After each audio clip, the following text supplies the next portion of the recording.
Muito boa noite, pessoal. Estamos aqui ao vivo, hoje, dia 13 de setembro de 2023, 8 horas e 1 minutinho aqui, começando uma live muito especial. Como vocês sabem, né? A gente quer que vocês entrem de uma forma descomplicada na Bolsa de Valores e nós entendemos que os fundos imobiliários é uma boa porta de entrada no mercado de renda variável, no mercado de bolsa. Então, vale acompanhar o conteúdo que a gente vai apresentar para vocês. O Marcos Corrêa já havia gravado a primeira aula, então hoje nós estamos na segunda aula. E como vocês sabem, né, como é que eu fiz do zero à independência financeira, esse papo que a gente vai ter aqui com vocês, com direito à surpresa no final. Então, fiquem, acompanhem. A ideia é que a gente faça uma live aqui bastante objetiva, mas que seja rica em conteúdo que possa ajudar todos vocês a tomar as melhores decisões de investimentos. Quem está aqui comigo no apoio é a Gabriela Burin, que vai nos ajudar aqui com a questão dos slides, vai passando.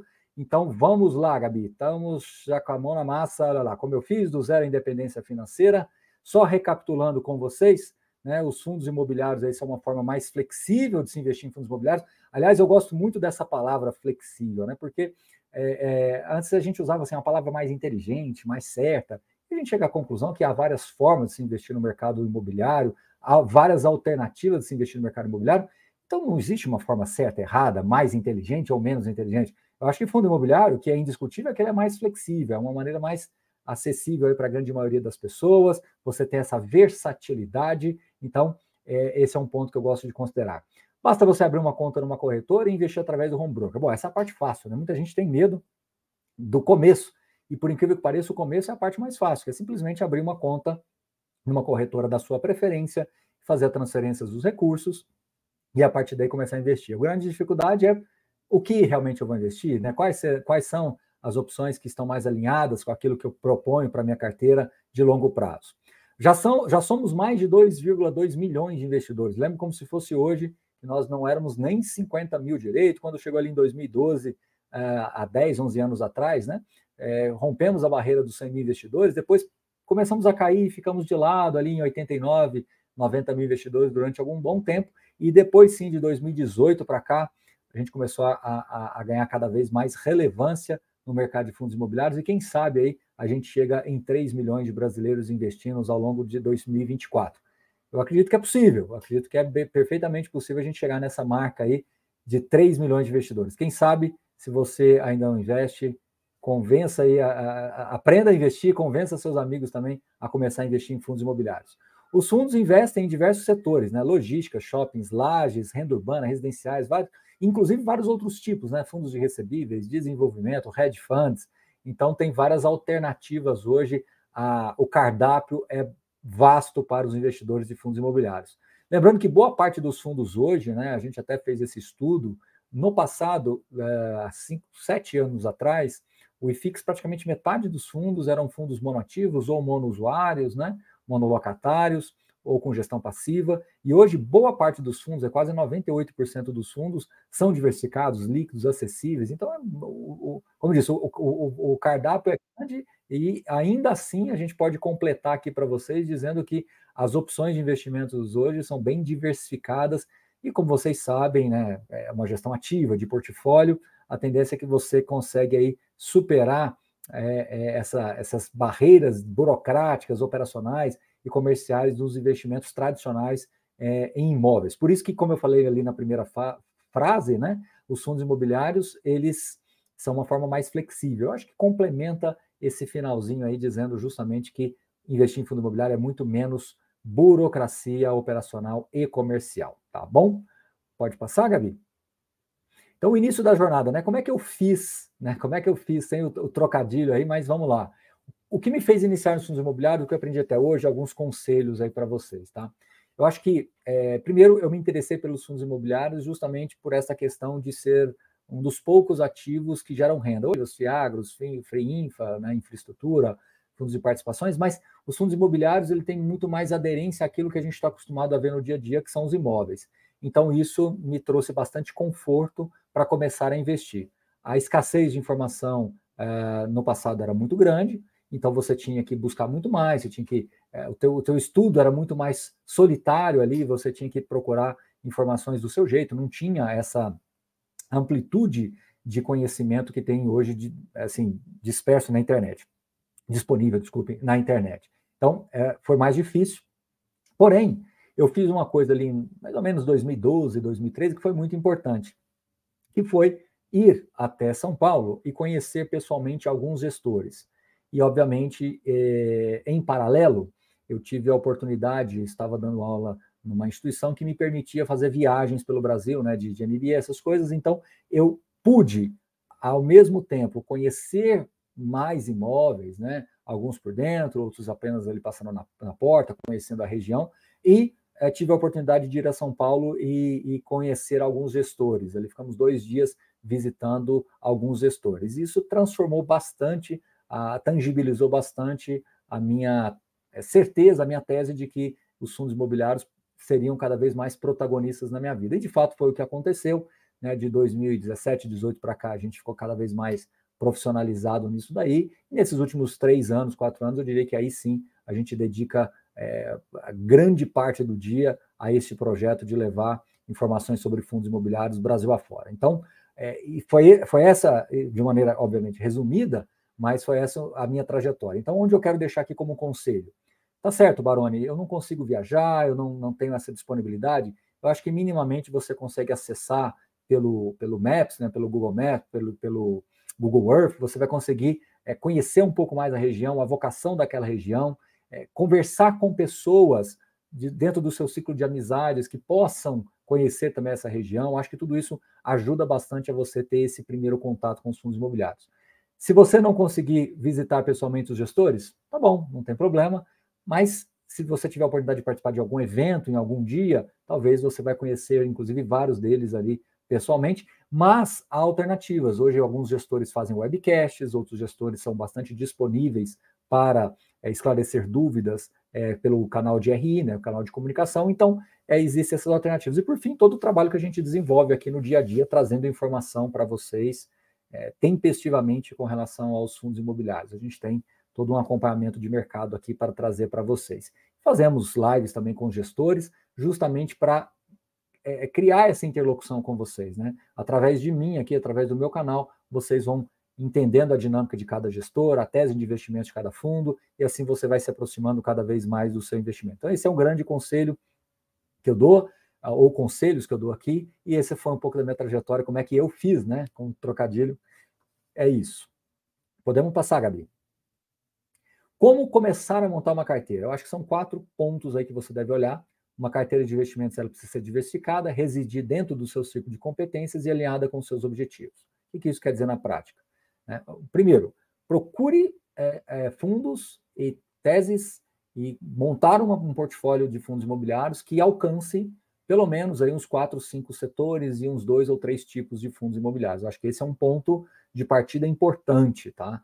Partir do pressuposto que 2, 3 fundos de logística, 2, 3 fundos de shoppings, 2, 3 fundos de lajes.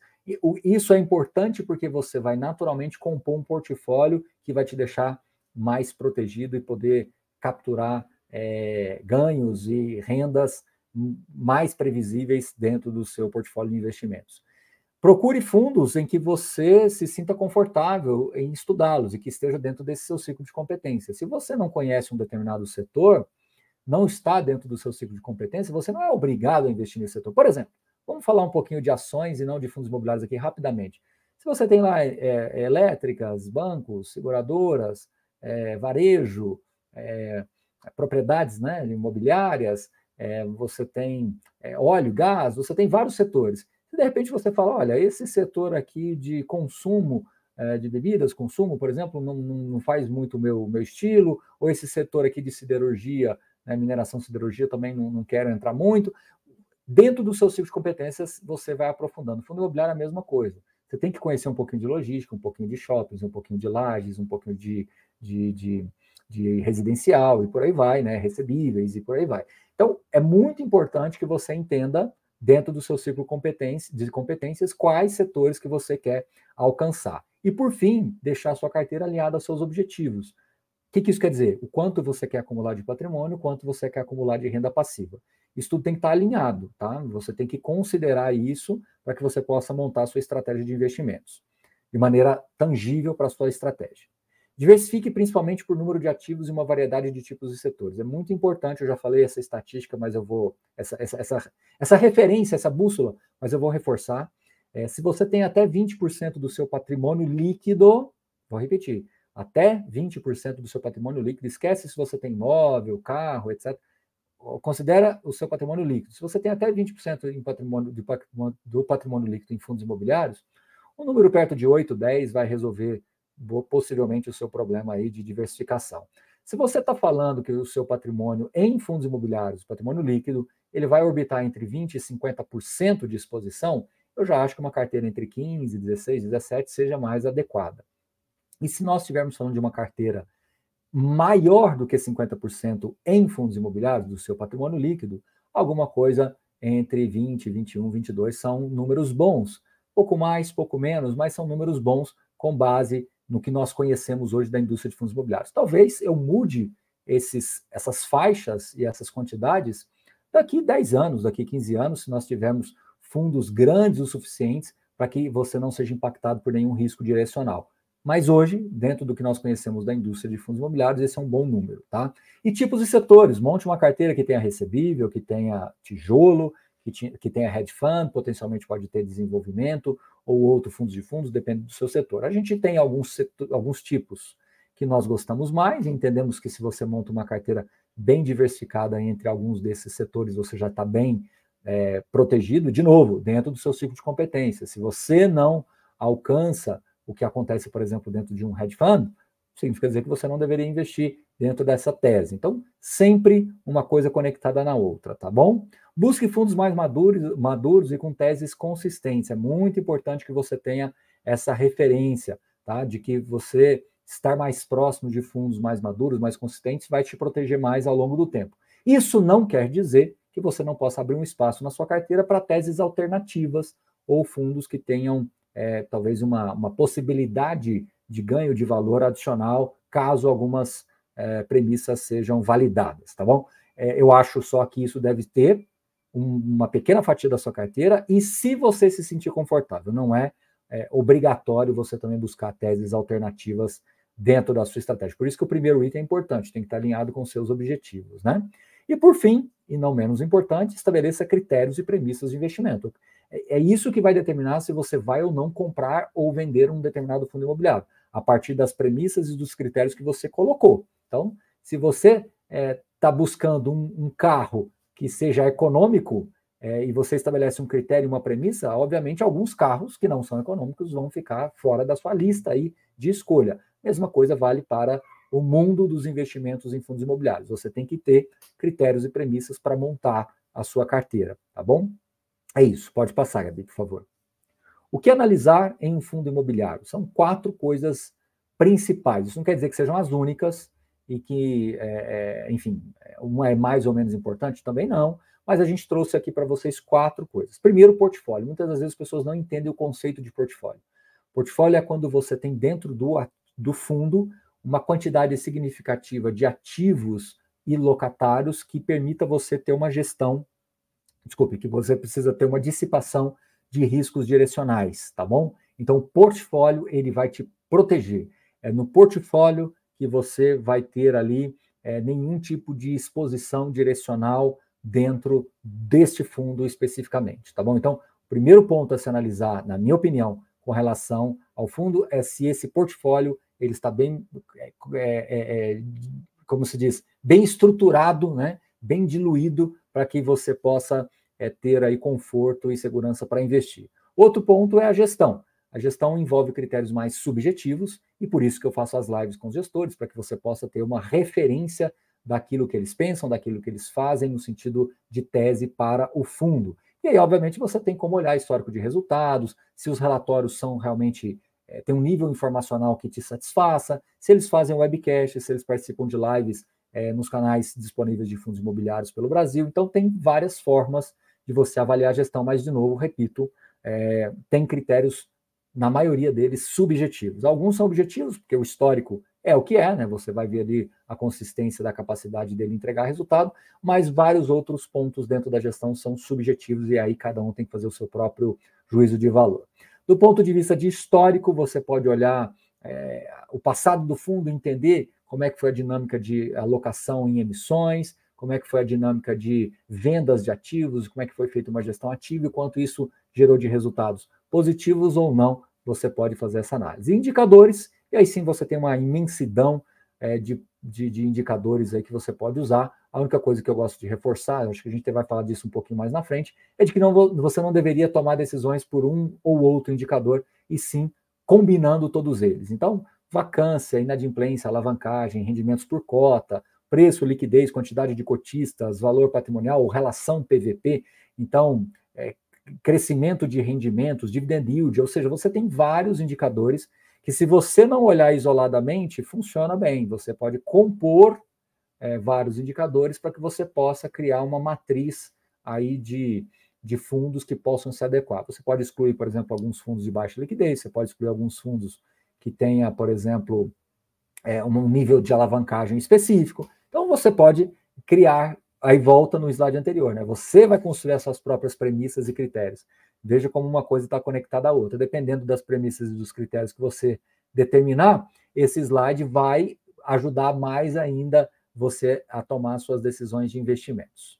Pode passar, Gabi. Então, qual é a relação entre os FIIs e os juros? A gente fala muito sobre essa questão, o pessoal pergunta demais, né? Ainda mais agora, nesse momento que a gente está, que ainda os juros começaram a cair, mas ainda estão altos. Importante que vocês entendam é que os fundos imobiliários, eles têm sim uma ampla relação com juros, e é simples explicar. Porque os juros, invariavelmente, ele vai impactar a economia. E fundo imobiliário tem tudo a ver com PIB. Baroni, traduz isso para mim. O que vai fazer um fundo locar mais áreas, aumentar as quantidades de operações de CRIs, fazer com que você tenha expansões, que reduza, que maximize o valor por metro quadrado de aluguel, né? Consequentemente reduzindo aí áreas vagas com novas locações. Tudo isso é PIB, é economia, e os juros refletem no PIB.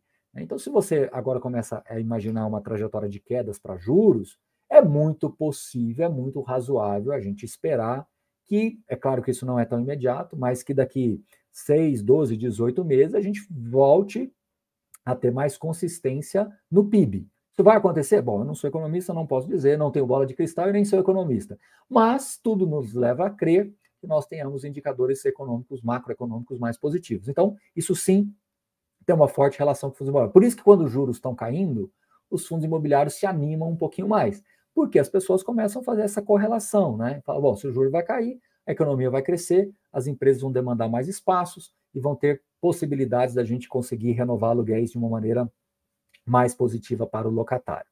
Então, quando os juros futuros sobem, a rentabilidade da renda fixa aumenta, e os investidores passam a direcionar seus investimentos para essa classe. Baroni, traduz isso. Bom, se os juros futuros sobem, as pessoas estão acreditando que a economia vai enfraquecer e que os resultados dos rendimentos que eu posso capturar na renda fixa vão ser melhores. Então, o que os investidores fazem? Eles migram para essa classe de renda fixa. O inverso é verdadeiro. Se os juros futuros caem, a tendência é que isso possa melhorar a economia, consequentemente, os fundos imobiliários ficam mais atrativos, a renda variável, os ativos com mais risco, eles começam a ser mais demandados, porque, em teoria, a renda fixa ela acaba tendo menos risco. Claro, tem renda fixa mais arriscada, tudo bem, mas me entendam aqui, não me interpretem mal. No geral, a renda fixa ela acaba sendo mais conservadora do que o investimento em renda variável como um todo. Tá? Então, uma coisa o capital ele vai migrando, né? Ele é meio nômade, assim, ele vai buscando oportunidades onde ele acha que ele pode ser melhor remunerado. Via de regra, as quedas ocorrem visando o equilíbrio entre o dividend yield dos FIIs e o prêmio dos cupons dos títulos públicos indexados à inflação. Eu acho que daqui a pouco, no próximo slide, eu vou mostrar isso para vocês, vai ficar mais tangível, mas o que você percebe é que se os fundos imobiliários caem de preço, o que isso quer dizer? O rendimento por cota vis-à-vis o preço vai proporcionar um dividend yield maior. E essa tem uma forte correlação com os spreads lá dos títulos públicos indexados à inflação. O que isso quer dizer na prática? Que quando você tem um título pagando IPCA mais 5, o mercado vai exigir você ser remunerado, por exemplo, a inflação mais 8. Então você vai buscar fundos imobiliários que tenham esse dividend yield superior a 8 para que você possa ter um spread de 3%, por exemplo. Né? Então, isso tem uma forte correlação, a gente vai ver isso no gráfico daqui a pouco. Então, por conta disso, os fundos imobiliários tendem a se desvalorizar na subida de juros e a valorizar na queda deles. Vamos ver isso em gráfico? A Gabi vai passar o slide e vocês vão visualizar isso muito melhor. Esse é um gráfico que mostra, desde 2010, e aí não é pouco tempo, né? Estamos falando de 13 anos, o comportamento do IFIX frente ao cupom do IPCA 2035, que é o IPCA, o título mais usado como referência de comparação. Note que, à medida que os cupons caem, os fundos imobiliários sobem e o inverso é verdadeiro. Vamos olhar para o finalzinho desse gráfico. O que a gente viu? A gente viu que assim que os cupons da IPCA+, começaram a cair, os fundos imobiliários começaram a subir. Então, essa alta que a gente viu nesses últimos 4, 5 meses é justamente a queda dos juros futuros, que impactam o cupom do IPCA+, que hoje está ali por volta de 5,50, e favorece os fundos imobiliários. Muito bem. Baroni, você falou 5,50. Você acha que esses cupons podem cair? Eu, particularmente, acho que sim. Eu não acho que ele vai voltar para os patamares que a gente viu lá em 2018, 2019, de 3%, menos até, mas eu não acredito também que fique em 5,5%. Eu acho que a gente pode ter alguma coisa entre 4 e 4,5%, 4,5%, 4,70% é alguma coisa razoável. Então, se nós avaliarmos que esse azul pode voltar a cair para alguma coisa aqui mais perto de 4,5%, é razoável que a gente possa ter um rendimento mais próximo, mais crescente aí para os fundos imobiliários, tá bom? Vamos ver, de novo, não tenho bola de cristal, e aqui é uma leitura que eu tenho do mercado aqui, mas é algo que é dinâmico e a gente vai avaliando conforme os cenários macroeconômicos também vão se desenhando, tá bom? Pode passar, Gabi? Como ter um desempenho acima da média? Bom, alguns itens aqui, né? Esse checkzinho aí tem tudo a ver, e eu queria aqui trazer alguns para vocês, mas lembrando que vocês podem buscar outros também, tá? Alguns deles, focar no longo prazo, não olhar isoladamente os indicadores que eu acabei de falar, inclusive, entender que os fundos imobiliários, eles são renda variável e a volatilidade é esperada. Alguns fundos imobiliários vão ser mais voláteis do que outros, mas no frigir dos ovos, fundo imobiliário é renda variável, então sim vai ter volatilidade. Paciência e disciplina são recompensadas e aí complementa o primeiro item, que é focar no longo prazo. Então, se você tiver paciência, entender a dinâmica dos fundos, dos ciclos imobiliários, você vai ser recompensado naturalmente por isso. Se você reinvestir os seus dividendos, os seus rendimentos, a tendência é que essa disciplina também vai te gerar muito valor no longo prazo. Revise a carteira com frequência. Isso é uma coisa que a gente faz com os nossos assinantes aqui de 6 em 6 meses. Igual você vai fazer o check-up no médico, vai lá e pede uma bateria de exames 1 ou 2 vezes por ano, a mesma coisa vale para os seus investimentos, para os seus fundos imobiliários. Montou a sua carteira, com base em tudo que eu falei aqui no começo dessa live, montou a sua carteira, por melhor que ela esteja, por melhor que ela seja, revise de 6 em 6 meses, revise de ano em ano, para que você possa reafirmar ou não as suas premissas e os seus critérios de escolha, tá bom? Procure se atualizar das informações em relação aos seus FIIs. A gente faz esse trabalho aqui semanalmente, né? Aliás, diariamente, né? Porque a gente publica na plataforma, automaticamente você já consegue consultar, mas quando chega ali na segunda-feira de manhã, o próprio sistema aqui nosso consolida tudo que foi dito desde a semana, desde lá do finzinho da semana anterior até o fim desta, e aí consolida isso num documento e disponibiliza para vocês terem um acesso consolidado na área de membros. Mas eu acho que é importante que você tenha que se manter atualizado em relação aos fundos imobiliários. Baroni, eu não tenho tempo, eu sou médico, advogado, dentista, engenheiro, professor, não tenho tempo. Olha, da mesma forma que você encontra um tempinho ali para fazer a sua academia, a sua atividade física, e ter um pouquinho de lazer, eu acho que você vai naturalmente encontrar um tempinho para atualizar-se em relação aos fundos imobiliários, tá? É óbvio que no começo é um pouco mais difícil, é uma sopa de letrinhas, mas depois ali de 3, 4, 5 meses você vai já criando um ritmo, e mais ali 6 meses, 8 meses, você já está bastante habituado a tudo isso, e ali depois de um ano,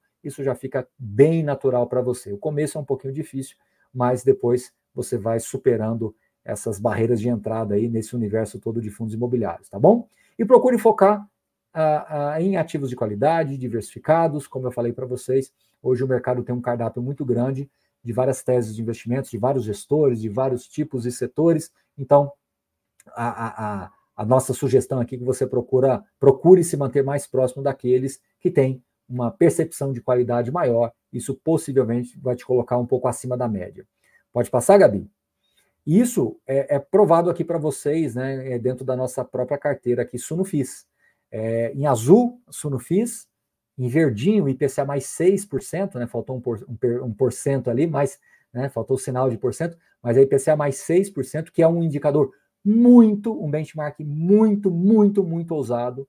Você ganhar da inflação durante 5, 6, 7, 10 anos e colocar um prêmio aí de 6% é um benchmark muito ousado, e a nossa carteira hoje está conseguindo desempenhar acima desse benchmark e bem acima do 100% do CDI, bastante acima da média do próprio mercado, que é o IFIX, e bastante acima da própria inflação, que é o IPCA aí, tá bom? Então, mostra que a gente está conseguindo fazer aqui um bom trabalho, nos mantendo acima da média. Baroni, mas nem todo período vocês ficaram acima do IPCA mais 6. De fato, é um benchmark ousado, e como a gente viu aí em 2022, né, nós tivemos deflação, então os rendimentos caíram um pouquinho, nós tivemos juros em 14, né, 13,75 mais precisamente, durante muito tempo, e nós estamos com juros a 2 dígitos há muito tempo, então isso puxa um pouco a performance da carteira para baixo, mas a gente entende que agora a gente começou a distanciar do IPCA mais 6, e tudo mais constante, os juros continuarem caindo,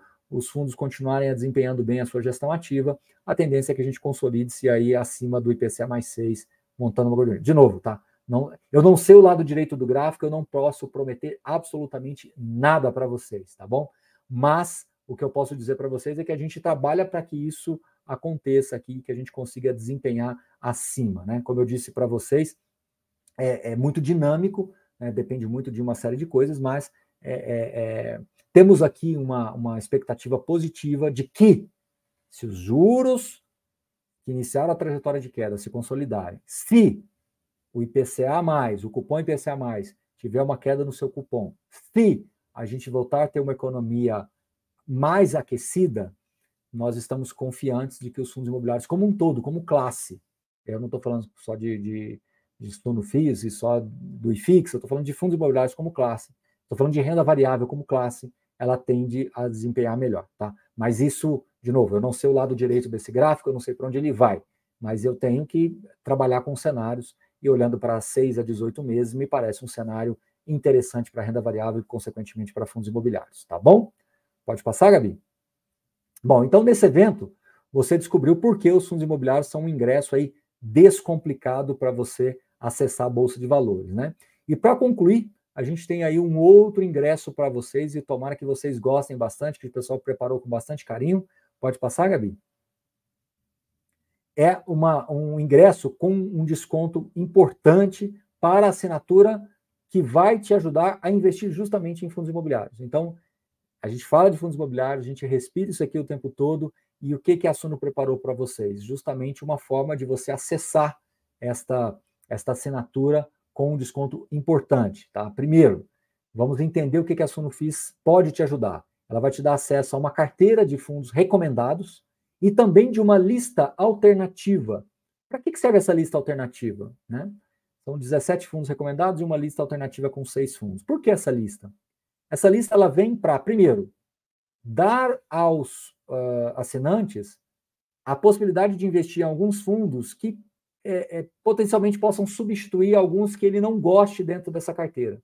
Então, a carteira tem 17 fundos. Você pode, talvez, ter algum fundo que você não goste, um fundo que você leu, estudou e não gostou, um fundo que você viu ali uma entrevista com o gestor e não gostou, um fundo que você teve alguma experiência com o gestor e não gostou, um fundo que você acha que está fora do seu ciclo de competências, um fundo que você acha que está excessivamente conservador, ou um fundo que você acha que talvez ele tenha ali algumas premissas, né, de vacância, alguma coisa, de alguns indicadores que você não goste.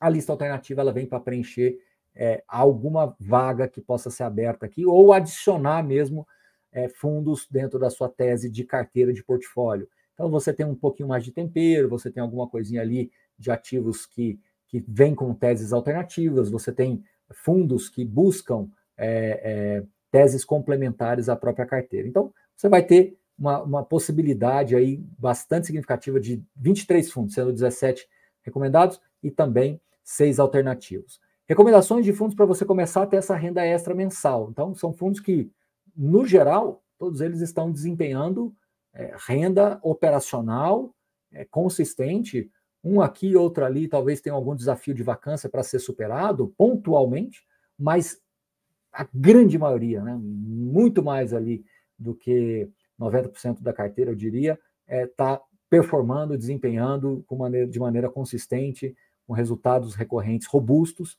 Obviamente, boa parte da carteira tem resultados adicionais para serem distribuídos, mas a gente entende que na hora que a gente vai decidir aqui os nossos investimentos, a gente olha para os resultados recorrentes e eles são bastante confortáveis aqui para a gente.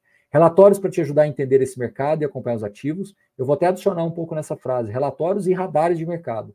Os radares de mercado são publicados sempre às segundas-feiras, com uma síntese daquilo que o que aconteceu na semana anterior em relação aos fundos imobiliários, que publicaram um fato relevante, relatório gerencial, alguma questão de assembleias, etc. E os relatórios, normalmente, a gente pega um fundo que está fazendo uma emissão e a gente destrincha, né, que a gente disseca um pouco aquela emissão e traz para vocês o relatório com alguma atualização e com algum viés de recomendação positivo, negativo, neutro, enfim, ou talvez sem viés, dependendo da oferta. E fazemos também alguns relatórios temáticos. A gente pega, por exemplo, dúvidas mais frequentes, relatórios de atualização de ranking de preços tetos dos fundos. Então, a gente traz também alguns relatórios temáticos, que vai falar, por exemplo, sobre essa relação de juros, valor patrimonial, essas coisas todas. Então, a gente procura sempre trazer também riscos. A gente faz relatórios, às vezes, com alguns riscos específicos dentro da indústria de fundos imobiliários. Então, a gente sempre procura trazer isso para vocês, tá? E eu acho que o grande diferencial que nós temos aqui é que nós temos um plantão de dúvidas semanal. Inclusive, hoje eu fiz, quarta-feira, às 10 horas da manhã, a gente faz um plantão de dúvidas semanalmente, onde eu, ao vivo, respondo dúvidas das pessoas que mandaram na semana anterior. Então, a gente pega todas as dúvidas da semana anterior, colocamos dentro de um slide, né, de alguns slides, na verdade, e eu vou respondendo ao vivo a essas dúvidas, tá bom? Então, você tem um campo que você preenche, manda essa dúvida e a gente traz para vocês, tá bom? Pode passar, Gabi, por favor. Então, qual é esse desconto? O desconto, ele é de 30% para você, então, ingressar nessa assinatura apenas de fundos imobiliários, assinatura Sunufis. E para quem comprar até amanhã, o meu curso Investindo em Fundos Imobiliários, que inclusive é muito elogiado, o pessoal gostou bastante desse formato que a gente fez, de 447 por R$0. O que isso quer dizer? Se você assinar a assinatura Sunufis, você vai ter 30% de desconto e ainda, até amanhã, tá? Você ganhará o curso Investindo em Fundos Imobiliários, literalmente grátis, ou seja, um curso que custa R$447, ele sai de graça para vocês aí. Então, é uma oportunidade. E de novo, tá, pessoal? Para quem gosta de fundos imobiliários, só quer ter fundos imobiliários, assim, tá procurando informação de fundos imobiliários. Baroni, eu não invisto em ações, ou o que eu invisto eu já sei o suficiente, ou enfim, eu tenho aqui, invisto através de fundos de investimento, ou eu tenho outra estratégia aqui própria para investir em ações, investimentos internacionais, eu tenho aqui 2, 3 ETFs, ou REITs, seja lá o que for, eu já tenho aqui a minha tese de investimentos, mas eu queria apenas a parte de fundos imobiliários. Então, apenas fundos imobiliários. Então, a assinatura é específica para isso, inclusive foi uma demanda do passado, que a gente fez e trouxe para vocês, e veio e ficou, né? Nunca mais saiu, que é uma assinatura específica para fundos imobiliários, que está, de novo, repito, 30% de desconto, e você ainda ganha o curso de graça. Mas qual é esse valor? Tem um slide aí, Gabi? Qual é esse valor? Esse valor é de R$358 por R$358,80 por R$251,16 ou em 20 vezes, desculpe, em 12 vezes de R$20,93. Ou seja, é de fato um ingresso para você entrar na renda variável, entrar em fundos imobiliários. O QR Code está disponível aqui para vocês acessarem e fazerem uma assinatura, na minha opinião, imperdível, dadas essas condições. Você tem 30% de desconto e ainda recebe de graça o curso Investindo em Fundos Imobiliários. Lembrando que esse curso ele só vai ser feito de graça até amanhã, tá bom? O link está na descrição do vídeo, está aqui no chat e também tem um QR Code. Vamos dar mais aqui uns 3 minutinhos. Eu vou eu vou responder aqui algumas perguntas. Vou pegar umas 2, 3 perguntas aqui e a gente responde para você. Deixa eu só voltar aqui, me dá um segundo. Pessoal, fundo de infraestrutura, FIAGROS, assim, não são fundos que eu acompanho muito diretamente, tá? Realmente eu olho mais a parte de fundos imobiliários, tá bom? Vamos ver, pode mandar sua pergunta aí. Sim, a live vai ficar salva, tá bom?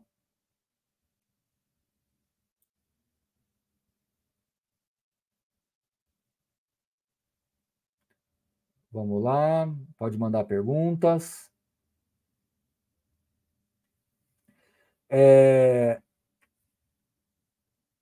Bom, pessoal, o Marcos está de férias, tá? Mas ele volta logo, logo. Fiquem tranquilos que está tudo bem com ele, mas logo, logo ele volta, tá bom? Bom, como calcular o DY de uma carteira? Vamos responder essa daqui e a gente já encerra. Como calcular o DY de uma carteira? É uma excelente pergunta. Você tem várias métricas com relação ao yield de uma carteira. Vamos lá, a mais básica, mas a mais funcional. É você pegar tudo que você recebeu no mês, somar e dividir pelo valor que você tem aplicado. Então, você vai pegar todos os dividendos que você recebeu. Eu recebi R$50 desse fundo, 62 desse, 70 desse, 105 desse, 39 desse. Soma tudo e divide pelo valor de mercado dos seus fundos imobiliários. Então, você vai ter um yield de mercado, um yield corrente, tá bom? Um yield corrente. Ó, tá chegando mais dúvidas aqui, então vamos lá, a gente pega mais umas 2 depois aí. Esse é o yield corrente. Você também tem o dividend yield com base no seu custo de aquisição. Você vai pegar todos esses valores, somar e vai dividir pelo valor que você pagou. Esse é o chamado dividend yield on cost, ou yield on cost, tá? Então você tem um yield de mercado, que é bastante importante de você saber, e um yield on cost, que é com base no custo seu de aquisição, tá bom? Então são duas formas de você calcular. A outra questão que eu quero pontuar é que você pode fazer isso mês a mês, ou você pode fazer isso anualizado. Você pode deixar para calcular isso uma vez por ano ali, para você registrar dentro das suas planilhas qual foi o seu yield anual. Então você pode ter um yield mensal e um yield anualizado. Fica também a critério. Veja que uma coisa não exclui a outra. Você pode ter tudo. Você pode ter um yield mensal, um yield anual, você vai ter o yield de mercado e você vai ter o yield on cost. Né? Yield de mercado e yield on cost, você pode fazer ele, como eu disse, mensal e anual. Então, você tem várias possibilidades aí, tá certo? Ainda temos boas oportunidades em fundos imobiliários. Inclusive, vou até dar um spoiler aqui para vocês, que a gente gravou um vídeo que deve vir ao ar amanhã e fala-se justamente sobre isso. Então, meio que eu estou adiantando aqui esta pergunta, tá? Eu acho que sim, tem boas oportunidades. O que a gente precisa agora é ser um pouco mais seletivo, tá? Tem alguns fundos, por exemplo, que talvez andaram mais do que outros, alguns fundos estão mais descontados do que outros, alguns fundos têm mais risco do que outros, alguns fundos têm mais premissas a serem superadas, algumas barreiras a serem superadas do que outros, mas, na minha opinião, sim, você tem oportunidades ainda em fundos imobiliários. Baroni, todos estão caros. Olha, é muito difícil chegar nessa situação, e se isso acontecer, você tem as emissões, que normalmente são feitas mais próximas do valor patrimonial, então tem essa oportunidade para vocês sim, tá bom? FIIs de galpões ainda são boas opções? Olha só, Juliana, por coincidência, sugiro que você veja uma live que eu fiz ontem com o time da Canuma Capital. Foi uma live bem técnica, bem pesada, tecnicamente falando, mas a gente falou exatamente sobre isso. E, inclusive, a opinião deles é que os fundos logísticos estão sim com uma excelente oportunidade, porque agora a gente vai começar a ter aumento real dos aluguéis, uma coisa que demorou bastante para acontecer, mas agora possivelmente a gente vai começar a capturar isso daí, tá bom? O que você acha de um perfil mais especulativo, comprar vacância e FIIs com problemas? Né? Eu acho que a questão de vacância é bem importante de você observar, né, que se superada ela pode gerar valor. Então você tem que analisar quais são esses problemas, quais são as vacâncias, quais são as barreiras a serem superadas, e aí dentro do seu perfil de escolha, é mais uma questão pessoal, depende muito mais de você do que de qualquer outra pessoa, porque você vai ter que estabelecer critérios e premissas. E às vezes os fundos com vacância, por exemplo, é mais difícil de você estabelecer qual vai ser a virada aí de chave para superar isso daí, tá bom? Por favor, fale sobre a HGLG nesse processo de venda gestora. Foi até bom você ter levantado essa questão, tá? Isso não preocupa tanto a gente assim, não, tá? Eu acho que Credit Suisse pode ser vendido, deve ser vendido, enfim, não sei. Mas se for vendido, eu acredito que boa parte do time vai junto. Independente disso, quem comprar, na minha visão, para comprar um Credit Suisse tem que ser uma gestora grande também, que vai ter seu time competente. E eu acho que o gestor ele é um prestador de serviços para o fundo ali. E como eu disse, acredito eu que boa parte do time vai junto, né? Enfim, a gente tem que aprender a enxergar isso com um pouco mais de naturalidade. Sinceramente, não vejo que isso vai ter uma mudança significativa no fundo, tá bom?